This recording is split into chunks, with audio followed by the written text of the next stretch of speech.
The galaxy learned too late that silence was not weakness. When humanity did not scream, did not beg, and did not rush its fleets forward, the invaders assumed victory was already theirs. That assumption would cost them everything. Because humans did not build their greatest weapons to threaten. They built them to wait. The Okkar Dominion had ruled space for longer than most species remembered their own origins. Their records claimed over 400 successful conquests. Star systems fell in neat, predictable patterns. First came fear. Then resistance. Then fire. Admiral Exorthel had overseen 12 such campaigns and never once questioned the outcome. Now he stood on the command bridge of the Crimson Mandate, watching a yellow star bloom on the main display. A small system. Quiet. Unimpressive. Designation. Exorthel asked. Local name, Sol, replied the navigation officer. Dominant species, humans. Recently achieved faster-than-light capability. Minimal interstellar military presence detected. Exorthel's 4 eyes narrowed with interest. Another young species reaching too far too fast. Yes, Admiral. They appear focused on trade, research, and internal development. No aggressive expansion. Soft, Exorthel thought. The galaxy was full of soft civilizations that believed progress alone would protect them. The fleet shifted formation as they crossed the outer boundary of the system. 32 warships, each one layered in armor and bristling with weapons that had ended worlds. That was when the first anomaly appeared. Objects ahead, the sensor officer reported. Thousands of them. Small. Stationary. The main screen zoomed in. Tiny machines floated in precise patterns, blinking gently against the dark. No weapons. No shields. No power signatures worth noting. Debris, someone suggested. No, said the science officer. They are active. Broadcasting.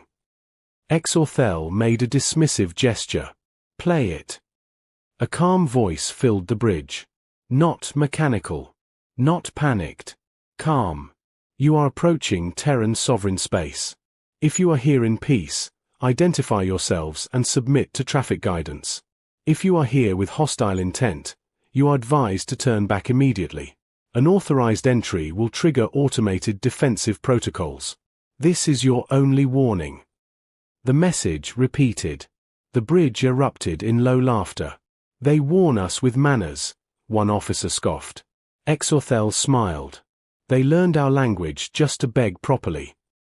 Admiral, the communications officer added, confusion in his tone. The message is broadcasting in over 11,000 known languages. Simultaneously. That earned a pause. They prepared for visitors, the science officer said carefully. Or for victims, Exorthel replied.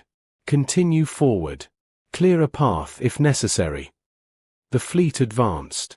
Several boys were destroyed without resistance, breaking apart like fragile shells. None attempted to flee. None responded. Behind them, data flowed through invisible channels, racing toward places no Dominion sensor could see. Deeper inside the system, human space looked normal. Cargo ships followed scheduled routes. Orbital stations rotated peacefully. Mining rigs continued carving asteroids apart with slow precision. No alarms. No military mobilization. No visible fear. Exorthel frowned. Why do they not react? Possibly unaware of us, Admiral, suggested a junior officer. No, the science officer countered.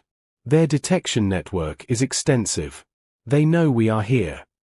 Then why no response? Silence followed. No one liked the question. The fleet pressed closer. The blue planet labeled Earth filled the screen. Beautiful. Fragile. Alive. Still nothing. 2 hours passed. Then a signal request arrived. On screen, Exorthel ordered. A human appeared. Middle-aged. Calm eyes. Simple uniform. No visible rank insignia. Behind her, others worked quietly at consoles. This is Terran Space Traffic Authority, she said. You have violated sovereign entry protocols and ignored automated warnings. You are now classified as a hostile force. Exorthel leaned forward. I am Admiral Exorthel of the Okkar Dominion. Your world will submit or burn. You have one chance to surrender. The human listened, expression unchanged. I'm afraid surrender is not an option, she replied. And you were never invited. Exorthel bristled. You dare. You were warned, she continued, calmly. Multiple times. Our systems logged your refusal. This channel exists only because protocol requires confirmation before escalation. Escalation. Exorthel laughed. You have no fleet. No defense.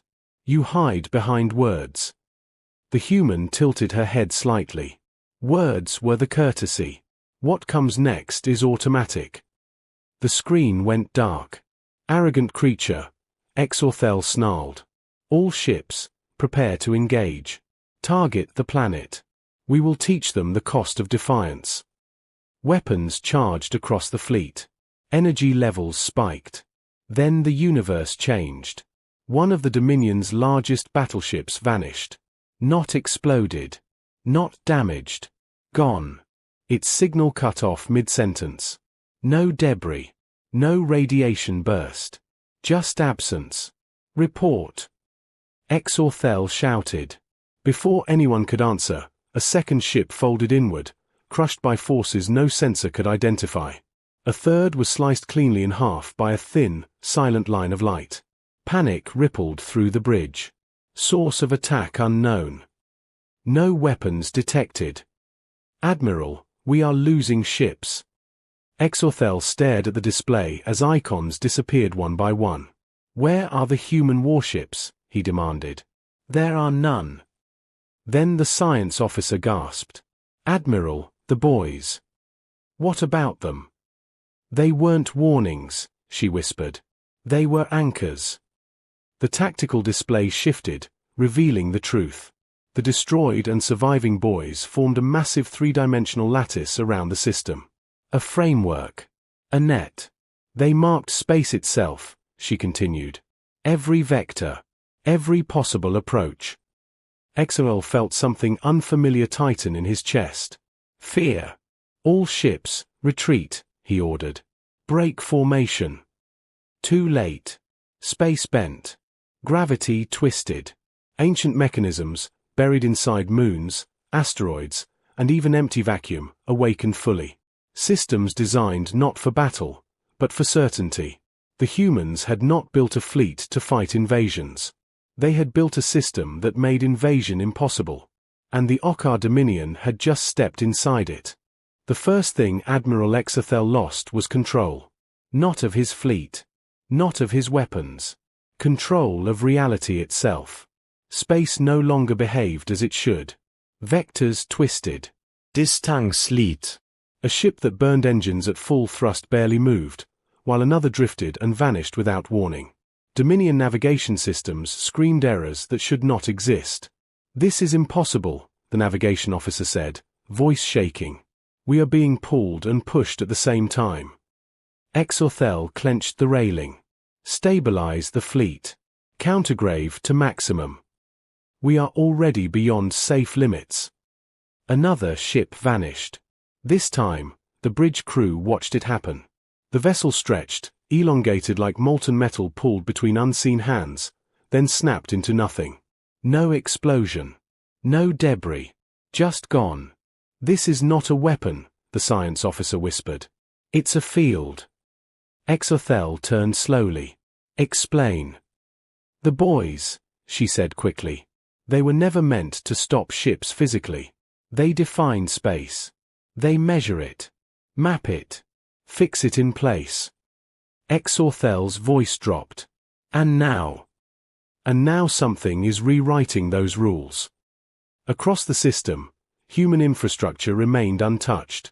Cargo vessels slipped through invisible corridors with ease, guided by systems that whispered adjustments too subtle for Dominion technology to notice. Humans were not fighting inside the trap. They were immune to it. Admiral, a tactical officer called out, terror barely contained. Energy signatures detected. Everywhere. They're not weapons platforms, they're anchors. Thousands of them. Millions. Exorthel finally understood. The humans had never planned to meet invaders in battle. They had planned to make battle unnecessary. On Earth, far below the chaos, no alarms rang. No evacuation orders were given. Children attended school. Engineers drank coffee. Traffic flowed. In a quiet underground facility beneath the planet's crust, Dr. Lena Morodo watched data scroll across a massive curved display. Dominion fleet destabilization at 72%, an assistant reported. Acceptable, Lena replied calmly. She had helped design the lattice 30 years earlier, back when humanity still feared the stars. They called it the invariant net. A system built on one simple idea: if you cannot outgun an enemy, remove their ability to fight at all. Humanity studied war longer than any alien species ever guessed. They learned a painful truth early in their history: stronger enemies always appeared eventually. So they stopped trying to build bigger weapons. They built smarter space. Back aboard the Crimson Mandate, desperation set in. Open all channels. Exorthel barked. Hail the humans. A human face appeared almost instantly. Not the traffic controller from before. This one was older. Gray-haired. Sharp eyes. This is Director Elias Chen, Terran Defense Coordination, he said. Speak. Exorthel swallowed his pride. You have trapped us. Release my fleet and we will withdraw. Elias studied him with something close to pity. You crossed our boundary after refusing identification, he said. You ignored warnings designed specifically to prevent this outcome. You built this as a weapon, Exorthel snarled. No, Elias replied evenly. We built it as a filter. The words cut deeper than any beam. A filter. Exorthel echoed. Peaceful visitors pass through unharmed, Elias continued. Traders. Explorers. Refugees. Only those who arrive with hostile intent activate the system. That is impossible, Exorthel said. Intent cannot be measured. Elias smiled faintly. Not directly. But preparation, weapon activation, fleet posture, and command behavior paint a very clear picture. Another Dominion ship vanished mid-sentence. Exorthel roared in fury. You are murdering us without honor. Elias leaned closer to the camera. Honor does not require us to die politely. The channel closed. One by one, Dominion systems failed. Weapons could not lock targets. Shields could not align. Power grids fought themselves as physics refused to cooperate. Some captains tried desperate maneuvers. They burned engines until their ships tore themselves apart. Others powered down, hoping stillness would save them. It did not. The net did not punish movement. It punished presence.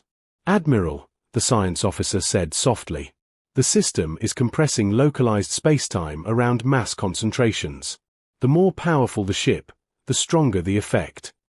Exorthel laughed bitterly. So our strength kills us. Yes, she whispered. He looked out at the blue planet again. Earth. Still untouched. Still calm. They prepared this without ever knowing us, he said. No, the officer corrected. They prepared it knowing someone like us would come. As the fleet dwindled to a handful of crippled ships, Exorthel made one final decision. All remaining vessels, he ordered, voice steady at last. Transmit full data logs back to the Dominion. Let them know. Know what, Admiral? Someone asked. Exorthel watched the stars bend one final time. Let them know, he said quietly, that humanity does not conquer worlds. They closed doors. The Crimson Mandate disappeared moments later. On Earth, Dr. Lena Morodo exhaled slowly as the final hostile signature vanished. Net returning to passive state, her assistant said. Lena nodded. Good. Log the encounter. Classification. She thought for a moment. Unauthorized entry, she said. Resolved. Outside, the stars continued to shine. Humanity did not celebrate. They simply waited. Because they knew the galaxy had heard the lesson. And others would come. The galaxy noticed the silence first. The Okkar Dominion did not retreat. They did not regroup. They did not threaten retaliation. For the first time in recorded interstellar history, one of the great conquerors simply vanished inside a single star system and never emerged. Trade routes shifted within weeks. Long-range observers from neutral species began whispering the same question across encrypted channels. What happened in Sol? Inside the Dominion, panic spread faster than truth. Scout fleets were recalled. Borders were fortified. Admirals argued. Scientists screamed at equations that refused to make sense. A fleet of 32 warships did not disappear without reason. The data Exorthel transmitted before his death arrived fragmented but intact. When the Dominion's High Council finally assembled to review it, the chamber fell into stunned silence. The recordings showed no enemy fleet. No battle formations. No counterattack. Only space itself turning hostile. This is deception, one counselor hissed. A weapon hidden beyond our detection. No, replied High Strategist Vemkora, her voice tight. This is worse. She magnified the final tactical overlay. The lattice pattern became unmistakable. They have transformed their entire system into a defensive mechanism, she said. Not weapons placed in space. Space itself altered. Murmurs rippled through the chamber. That would require unimaginable energy, another counselor argued. Yes, Vemkora agreed. If done violently. She paused. But humans didn't do it violently. They did it patiently. Across the galaxy, other powers began to take notice. Long-range probes were dispatched toward Sol. Not to invade. To observe. What they found disturbed them deeply. The probes entered Terran space peacefully. They followed traffic guidance. They complied. Nothing happened. No distortion. No danger. The same system that erased a conquering fleet allowed a fragile drone to pass unharmed. The conclusion was unavoidable. Humanity chose who was allowed to exist near them. On Earth, the mood was cautious, not triumphant. Director Elias Chen stood before a small assembly of global representatives. There were no cheering crowds. No victory speeches. Only responsibility. The net worked, one official said. The threat is gone. For now, Elias replied. But others will test us. A representative from the Pacific Union leaned forward. Then we expand it. Make it stronger. No, Elias said firmly. The room quieted. We do not become what the galaxy fears, he continued. The net is not a weapon of dominance. It is a boundary. Dr. Lena Morodo nodded in agreement. If we escalate, we invite escalation. The strength of the net is not its power. It's its restraint. Humanity had learned that lesson the hard way. Weeks later, the first alien envoy arrived. A single vessel. No weapons powered. Identity transmitted clearly. Purpose declared as peaceful contact. The net did nothing. The ship docked at a Terran orbital station under escort. Its occupants, tall, thin beings with bioluminescent skin, stepped into human space with visible tension. They expected guards. They found volunteers. We are the Lirati Concord, their envoy said. We observed what happened to the Okkar Dominion. And? Elias asked. And we wish to understand you, the envoy replied. Because what you built terrifies us more than any fleet. Elias considered that. Good, he said. Fear keeps people honest. The envoy studied him carefully. Will you use it against us? Only if you force us to, Elias answered. And we hope you never do. The meeting ended not with treaties, but with understanding. News spread. Humanity was not expanding. Not conquering. Not threatening. They were closed. A civilization with doors instead of guns. That frightened the old empires more than war ever had. Because doors could be opened. Or locked forever. Far beyond Sol, in the shadowed edges of known space, something ancient stirred. The inheritors had watched countless civilizations rise and fall. They had seen empires burn themselves out chasing control. But this was new. A species that does not project power, one of them observed, yet cannot be challenged. They do not rule space, another replied. They define it. The inheritors began to plan. Not invasion. Evaluation. Back on Earth, Lena stood alone beneath a night sky filled with stars. Somewhere out there, unknown eyes were watching. "Do you think we went too far?" a young engineer asked quietly. Lena smiled faintly. No. She looked up at the sky humanity had learned to defend without hatred. We finally learned when not to fight. The stars did not answer. But they were listening. The inheritors did not announce themselves. They never had. Across the galaxy, they were known only through rumor and aftermath. Civilizations vanished after meeting them. Others were uplifted and bound by invisible chains. No one knew their true form, only that their technology bent reality as easily as thought. When their observation vessel reached the edge of Sol, it did not trigger the net. It waited. On Earth, alarms remained silent. The vessel followed protocol, transmitting identification and peaceful intent. Its signals were flawless, ancient, and precise. The net allowed it through. Director Elias Chen watched the approach in silence. "They know the rules," he said. Dr. Lena Morodo frowned. "Or they are testing them." The vessel docked without incident. No escorts were requested. No weapons powered. 3 figures emerged. Tall. Symmetrical. Their surfaces shifted like living crystal, reflecting light in patterns that hurt to look at for too long. "I am Archivist Thren," the central figure said. Its voice bypassed sound, resonating directly in the mind. "We come to assess." Elias did not flinch. "Assess what?" "You," Thren replied. "Your right to remain unconquered." The words hung heavy. "You assume you have that authority," Elias said calmly. "We do," Thren answered. "We always have." Lena stepped forward. "Then you already know the answer." Thren's form shimmered. "We know you built a system that neutralizes force without projecting it. That alone makes you inconvenient." "Inconvenient is better than extinct," Elias replied. Thren studied them for a long moment. "We do not conquer you today." "Today?"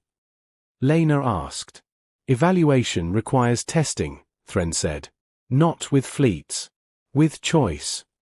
Days later, the test came. Without warning, a distant human colony lost contact. No explosion. No distress call. Just silence. Panic threatened to spread, but leadership held firm. "They want a reaction," Lena said. "If we lash out, we prove their point." Instead, humanity did something unexpected. They opened the door. A message broadcast across all known channels, unencrypted. "To whoever is responsible," Elias said calmly. "If this is a test, then hear this clearly. We will not pursue you. We will not threaten you. But we will not abandon our people." The net shifted. Not expanding. Not attacking. Reconfiguring. Safe corridors opened toward the lost colony. Not to trap. To rescue. Human ships entered, unarmed but unstoppable, protected by the same rules that had destroyed the Dominion fleet. They retrieved survivors. The inheritors watched closely. "They choose preservation over punishment," one observed. "They refuse dominance," another said. "Yet they do not submit," Thren concluded. The colony survivors returned home alive. Humanity did not chase the attacker. They simply closed the corridor again. Back at Sol, Thren met Elias one final time. "You passed," the archivist said. "Past what?" Elias asked. "The threshold," Thren replied. "Most species respond to power with power. You responded with restraint." Lena crossed her arms. "So what now?" "Now," Thren said, "you become a constant." "A what?" A fixed point in galactic behavior, Thren explained. Others will adapt around you. And if someone tries again? Elias asked. Thren's form dimmed slightly. Then they will learn what the Dominion learned. The vessel departed peacefully. In the weeks that followed, something remarkable happened. Borders stabilized. Conquests slowed. Empires hesitated. Humanity had changed the rules without firing a shot. Not by proving they were the strongest, but by proving strength was no longer the point. Lena looked at the stars one evening and finally allowed herself to breathe. We didn't win, she said softly. No, Elias agreed. We just made war unnecessary. The galaxy adjusted. And for the first time in its long, violent history, it learned how to knock. The galaxy did not change overnight. Old empires did not suddenly become kind. Ancient rivalries did not disappear. Fear did not vanish. But something fundamental shifted. For the first time, there existed a place in the stars where power did not decide outcome. Where invasion was not answered with invasion. Where dominance met a closed door instead of a battlefield. And everyone knew where that place was. Sol. Human space became a reference point. Traders adjusted routes to pass near it. Refugee ships requested guidance, not protection. Smaller species began copying Terran traffic protocols, building warning systems instead of weapons. None of them fully understood the technology. They understood the message. On Earth, humanity kept living. That was what surprised the galaxy most. There were no massive military parades. No monuments celebrating annihilation. Children still went to school. Artists still argued about meaning. Engineers complained about budgets. Scientists pushed boundaries they barely understood. Humanity did not act like victors. They acted like custodians. Dr. Lena Morodo stood once more inside the control chamber of the invariant net. Its displays showed calm space. No distortions. No hostile signatures. System integrity stable, an operator reported. Lena nodded. Good. Keep it that way. You ever think, the operator asked hesitantly, that someday someone will figure out how to break it? Lena smiled, tired but confident. Of course they will. The operator stiffened. Then what? Then they'll discover the same thing the Dominion did, she said. The net isn't our only answer. Across the planet, Director Elias Chen addressed a gathering of international delegates and off-world observers. Humanity does not claim guardianship of the galaxy, he said plainly. We claim responsibility for our home. An alien envoy raised a delicate limb. And if another empire ignores your boundaries? Elias met its gaze. Then they will face consequences they chose themselves. The words carried weight because they were not threats. They were statements of fact. Far beyond known space, the inheritors concluded their final assessment. Humanity has stabilized a volatile region, one observed. Without expansion, another added. Without tribute. They are dangerous, a third warned. Thren considered this carefully. Yes, the archivist agreed. But not in the way we understand danger. Will they challenge us one day? The others asked. Thren's answer was slow. No, it said. They will make us irrelevant. Back on Earth, a quiet anniversary passed unnoticed by most of the population. 1 year since the Dominion fleet vanished. Lena stood beneath the night sky with Elias, watching stars blink in steady silence. Do you ever miss the fear? Elias asked. Lena thought about it. About centuries of human history driven by terror, survival, escalation. No, she said. Fear made us small. Elias nodded. And now? Now we're careful, she replied. There's a difference. A message arrived that night from a distant, newly contacted species. Simple. Honest. Requesting permission to pass through Terran space. No hostile intent. Seeking dialogue. Lena approved it without hesitation. The net opened a path. Not for war. For conversation. Humanity had not become the strongest species in the galaxy. They had become the most predictable. And that, the galaxy learned, was far more powerful. Because when humans said stop, space itself listened. Because when humans built boundaries, they enforced them without hatred. Because when humans were not invited into the stars, they learned how to decide who was invited to them. And the galaxy, at last, understood the final lesson. Humanity did not shout its dominance. It simply made defiance meaningless.